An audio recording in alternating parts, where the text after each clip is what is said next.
సరే, హెబ్రీ పత్రికలో సియోను కొండకు వచ్చి ఉన్నాము అని ఉంటుంది.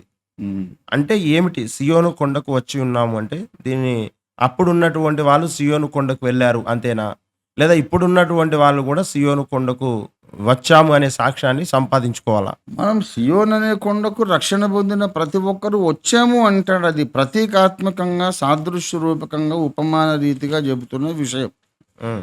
ఆత్మలో వచ్చాం సియోను కొండకు, భౌతికంగా తర్వాత వెళ్తాం. హెబ్రీ పత్రిక 12వ అధ్యాయం 22. భౌతికంగా, ప్రాక్టికల్గా, అక్షరాల మళ్ళీ తర్వాత వెళ్తాం. సార్, ఇప్పుడైతే సియోను కొండకును, జీవము గల దేవుని పట్టణమునకును అనగా పరలోక యెరూషలేమునకును వేవేల కొలది దేవదూతల యుద్ధకును ఉమ్, పరలోకమందు వ్రాయబడి ఉన్న జ్యేష్ఠుల సంగమునకును వారి మహోత్సవమునకును అందరి న్యాయాధిపతి అయిన దేవుని యుద్ధకును సంపూర్ణ సిద్ధి పొందిన నీతి మంతుల ఆత్మల యుద్ధకును ఉమ్, క్రొత్త నిబంధనకును మధ్యవర్తి అయిన యేసునొద్దకును హేబేలు కంటే మరి శ్రేష్టమగుగా పలుకు ప్రోక్షణ రక్తమునకు మీరు వచ్చి ఉన్నారు. అది కనుక అక్కడికి వచ్చామనే సంగతి చెప్తున్నాడు. ఆ, ఉమ్, అంటే నమ్మి బాప్తిసం పొందిన వాళ్ళందరూ కూడా ఇక్కడికి వచ్చారు. వచ్చారు ఆత్మలు, తర్వాత భౌతిక శరీరంలో వస్తారు. అంటే సియోను కొండ పరలోకంలో కూడా ఒకటి ఉంది. సియోను కొండ పరలోకంలోనే ఉంది యాక్చువల్.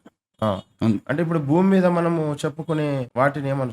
ఇప్పుడు ఒక మాట, సియోన్ అనే కొండ యెరూషలేము కట్టబడినటువంటి పర్వతం, ఉమ్, యెరూషలేము కట్టబడిన పర్వతం. ఉమ్, కాబట్టి పరలోకంలో యెరూషలేము ఉంది కదా, ఉమ్. అది కట్టబడిన స్థలాన్ని సియోను కొండని అక్కడ పిలుస్తారు. ఓకే అట్లా అన్నమాట.